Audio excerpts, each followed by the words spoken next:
ఉంది. ఇప్పుడు బీఆర్ఎస్ కానీ బీజేపీ కానీ మిమ్మల్ని స్టేట్ క్వశ్చన్ అడుగుతుంది. మీరు అధికారులు మీరు 100 రోజుల్లో హామీలు అమలు చేస్తానరే, ఇప్పటికే 45 రోజులు 30 రోజులు అయిపోతుంది. మీకు నవ్వే విషయం చెప్తా, మీకు ఆశ్చర్యకర విషయం చెప్తా. అందుకోసమే రాగానే బయటికి తీసుకొచ్చి ఒకటి వీళ్ళే హైదరాబాద్ యూత్ డిక్లరేషన్ ఉంది కదన్న, వీళ్ళు ఏమన్నారు వాళ్ళే 4,000 ఇస్తా అన్నారు కదన్న, ఇవ్వకపోను ఇప్పుడు ఇవ్వకపోను ఇంకో 2 నెలలకి నేను ఒక. అదే డిప్యూటీ సీఎం హౌస్లో ఏం మాట్లాడండి అన్న, ఏం మాట్లాడండి? మేము ఆ మాట చెప్పలేదు, మేము ఆ మాట చెప్పలేదు అని హౌస్లో మాట్లాడండి కదన్న. ఇప్పుడు మీరు అమలుగానే ఆమె అన్ని బట్టలు తిప్పుకుంటే మీరు డిక్లరేషన్లా మీ ప్రియాంక గాంధీ మాట్లాడింది, మీరు మాట్లాడిరు, మీ డిక్లరేషన్లో మీ మేనిఫెస్టోలో పెట్టుకున్నారు. మీ డిప్యూటీ సీఎం హౌజులా మేము ఆ మాట అనలే అని చెప్పిండు. ఇప్పుడు ఇది తెలంగాణ ప్రజలు చూస్తలేరా అన్న? నేనేమంటున్నా అన్న, మీకు మ్యాండేటరీగా తెలంగాణ ప్రజలు మంచిగా 64 సీట్లు ఇచ్చారు, 5 సంవత్సరాలు పరిపాలించారు. కానీ మీరు చెప్పిన ఏమి అడుగుతున్నాం, మేము కొత్త అడుగుతలేము, మా ఎజెండా కాదు మీ ఎజెండా అడుగుతున్నా. ఒక్క మాట, ఇంకా పింఛన్లు అయితే ఏమైపోయింది? నువ్వు జియోగ్రఫికల్గా సౌండ్ రిచ్, మీరు కాంగ్రెస్ అప్పే తేలేదు. అసలు భారతదేశంలో ముఖ్యమంత్రులు అయిన కాడ ఎక్కడ రూపాయి అప్పు తేలేదు, మేమే తెచ్చినాం. ఓకే, ఆస్తులు సృష్టించినాం, ఆ తెలంగాణ ప్రజలు మాకు ఈ రిజల్ట్ ఇచ్చి మేము ఉన్నాం. మరి 2,000 పింఛన్లు ఎందుకే 4,000 పింఛన్లు ఎత్తా అన్నారు కదా, మీ నాయకుడు అన్నాడు కదా. నేను ఆగను, ఈ 2 క్వశ్చన్లకు సమాధానం చెప్పు. చాలా స్పష్టంగా చెప్తున్నా. ఒకటి వెంకట్ గారు, నా ఆర్గ్యుమెంట్లో ఒక ఇన్ఫరెన్స్ తీసుకోండి. నేను ఏం చెప్పినంటే తెలంగాణ రాష్ట్రం ఎకనామిక్గా పొటెన్షియల్ ఉన్న ఏరియా.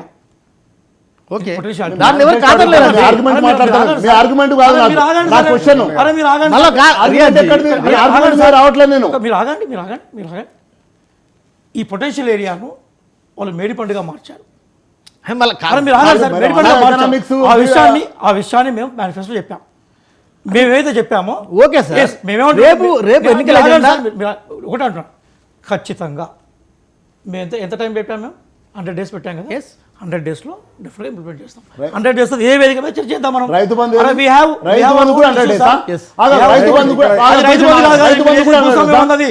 మీరు భూస్వామి రైతులకు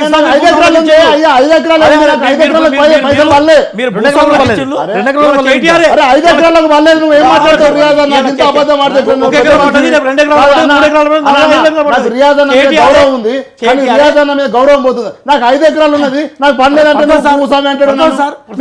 5 ఎకరాలు నాకు వల్లేదే, మా అవ్వకు పింఛన్ రాలేదంటే నువ్వు అంటావు. అది కూడా 100 రోజులు రాగాల, అది కూడా 100 రోజులు రాగాల అంటున్నా. మా నాయనమ్మ పింఛన్కి 5 ఎకరాల పైసలు 100 రోజులు రాగాల.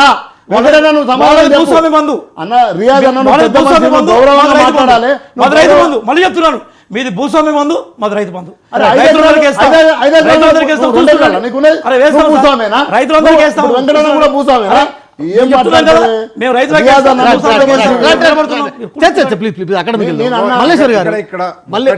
మూడు పార్టీల ఎజెండా రేపు ఎట్లా ఉండబోతుంది? 3 పార్టీల ఎజెండా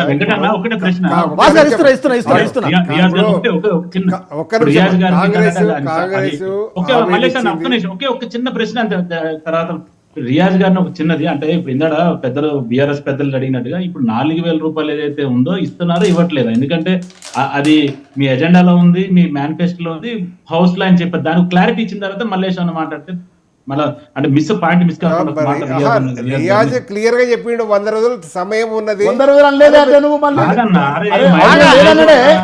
హౌస్లో లేదన్నాడు, రాసిండు హౌస్లో లేదన్నాడు అంటే నువ్వే చాలా క్లియర్ గా మళ్ళీ చెప్తున్నాను, అందరి ముందర చెప్తున్నాను, వీక్షకులు చూస్తున్నాను. అవును, క్లియర్గా రాసింది కూడా మీరే గుర్తుపెట్టుకోండి. హామీలకు ఒక ప్రయారిటీ ఉంటుంది. మేనిఫెస్టో రాసింది ఇదే రియాజ్, రియాజ్ కూడా ఒక సభ్యుడు, టీమ్ రియాజ్ సభ్యుడు. హామీలకు ఒక బేసికల్ ప్రయారిటీ ఉంటుంది. మొట్టమొదటి ప్రయారిటీ మొదటి పేజీలో చెప్పింది ఏంటంటే 6 గ్యారెంటీస్. ఆ 6 గ్యారెంటీస్ సంబంధించిన అమలు లేదా పునాదులు ఏర్పరచడం అనేది 100 రోజులు జరుగుతుంది. 4,000 ఆగండి సార్, 4,000 వృత్తి చెప్తున్నా కదా, ప్రయారిటీస్ చెప్తున్నాను. ప్రయారిటీస్లో మొట్టమొదటిసారిగా వీళ్ళు ఏవైతే ఈ రాష్ట్రాన్ని కుల్లంగా ఇబ్బంది పెట్టారో దానికి సంబంధించిన విషయాలు మీరు ఆగండి సార్, 6 గ్యారెంటీల అమలు 100 రోజుల్లో జరగని రోజు మీ మనం డిప్యూటీ చెప్తాం. రైట్, ఓకే, రైట్ రైట్, చెప్పాను కదా? నేను- రైట్, ఓకే. అప్పుడు మీరు చర్చ చేయండి. వెంకటన్న 4000 వృత్తి. Yes, లేదన్నాడు, yes, ఇప్పుడు ఉన్నదంటూ ఒక్క నిమిషం సార్. ఉన్నదని రాసిన వాడు లేదన్నాడు, అది చెప్పమంటున్నా. ఇచ్చుడా అయ్యాడు గంగలో పోని. ఇప్పుడు ఆ ఆయన తెలంగాణ ప్రజలు తెలుసుకుంటారు. ఇప్పుడు అట్లా అనుకుంటే కేసీఆర్ ఎన్నిసార్లు తలనుకోవాలండి? అరే కేసీఆర్ ఎన్నిసార్లు ఇప్పుడు తలనుకోవాలి? నేను- అలా కాదు, పద్నాలుగు పట్టుకొని చేస్తాడు. వాడు ఎన్నిసార్లు తలనుకోవాలని చెప్పి నాకు తెలియదు. అది చర్చ కాదు. ఇది చర్చ అనేది మీరు పార్లమెంట్ ఎలక్షన్ మొదలుపెట్టి Yes, yes, yes. ఎక్కడికో మళ్ళీ పోతాం. Parliament elections okay, parliament right. ఇదే ఈ పార్టీలో ప్రశ్న ఎజెండా BRS ఏ ఎజెండా నేను రేపు ₹1,00,000 రుణమాఫీని వాళ్ళు ఎన్ని సంవత్సరాలు పెట్టింది కాంగ్రెస్ కేంద్రం? పార్టీకి ఒక్కొక్క స్పష్టమైన BRS పార్టీ ఎజెండా ఏదైతే తోటి- ఒక్క నిమిషం, వాసుగారు వాసుగారు గారు కాంగ్రెస్ పార్టీ 6 గ్యారెంటీల పేరు మీద ముందుకు పోతా ఉన్నది. అయితే ఈరోజు బీఆర్ఎస్ పార్టీ రోజు ఒక నాయకుడు ప్రశ్నిస్తూ ఉన్నారు, ఏమైందని. ఈరోజు మా సీన్ గారు కూడా ప్రశ్నిస్తారు. కానీ వాళ్ళు 100 రోజుల సమయం ఇవ్వండి మాకు టాప్ అన్న, ఒకటే. ఇది వేరు. ఇది లేదన్నాడా? లేదు దాని లేదు అన్నాడు, అవునా అని. లేదు ఇప్పుడు ఉన్నది లేదనే దానికి ఇంకా చాలా ఉన్నాయి. ఇప్పుడు మనం మాట్లాడుకుంటే బీఆర్ఎస్ కూడా అనౌన్స్ చేసి అమలు చేయని కూడా ఉన్నాయి. ఇప్పుడు ఆ చర్చ అవసరం లేదు. అయితే ఉన్నదా లేదా రూలింగ్లు ఉన్నారు కదా, రూలింగ్లో లేము. మీరు లోకసభలో ప్రజలు లోక్సభ ఎన్నికల్లో ప్రజలు నిర్ణయిస్తారు దయచేసి. ఎందుకంటే ఈ 6 గ్యారెంటీల విషయంలో 100 రోజులు సమయం అడిగారు. సరే ఎలక్షన్ కోడ్ వస్తుందని నేను ఇంకోటి అడుగుతున్నా. 6 గ్యారంటీలో అసెంబ్లీలో ఓటు రాల్సినాయి, అసెంబ్లీలో ఓటు పడ్డాయి అవును కాంగ్రెస్ పార్టీకి. ఇదే 6 గ్యారంటీల హామీని మళ్ళీ పార్లమెంట్ లో రిపీట్ చేస్తారా?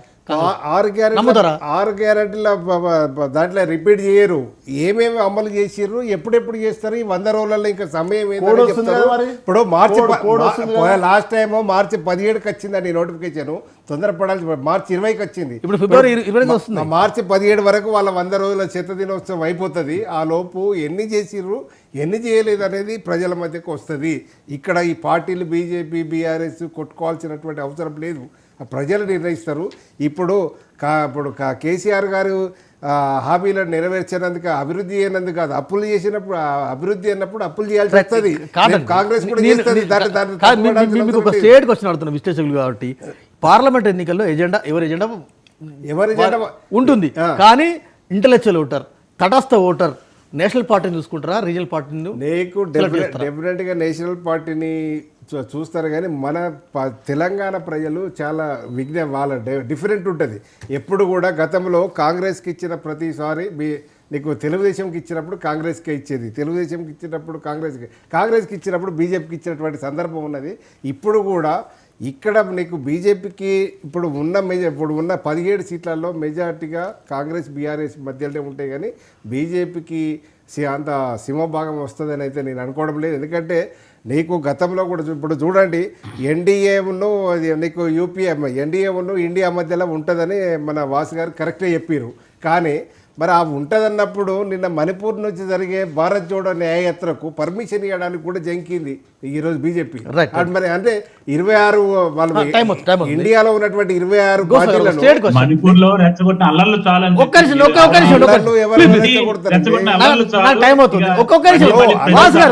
కాదు. న్యాయ పోరాటం లేకపోతే మనం పార్లమెంట్ ఎన్నికల కోలాహలం ఆరంభమైంది. మీ పార్టీ రివ్యూ చేస్తుంది. ఇవాళ భువనగిరి కూడా అయిపోయింది.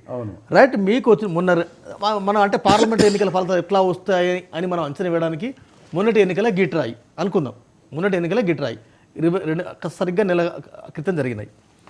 సికింద్రాబాద్ పార్లమెంట్ మినహా, పార్ట్ ఆఫ్ మెదక్ మినహా మీరు ఎక్కడా కూడా గెలిచే అవకాశం లేదే అని మీరు జస్ట్ ఇప్పుడు ఎక్కడ గెలిచే అవకాశం లేదని మనం